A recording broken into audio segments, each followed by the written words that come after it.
O pai da atriz Larissa Manoela, de 23 anos, Gilberto Elias, de 56, publicou recentemente um vídeo antigo com ela no Instagram.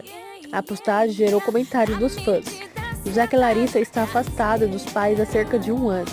A legenda do vídeo diz: "Entregue o seu caminho ao Senhor, confie nele e ele fará."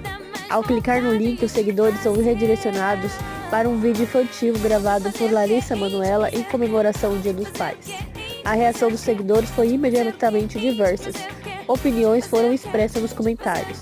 "A fortuna que ela deixou deve ter acabado", escreveu um seguidor. Outro comentou: "Saudade do dinheiro." A situação revela não só o afastamento entre Larissa e seus pais, mas também as complicações financeiras e emocional mal resolvida. Atualmente, a cantora está casada com André Luiz Frambachi, de 27 anos, com quem se casou em dezembro do ano passado. As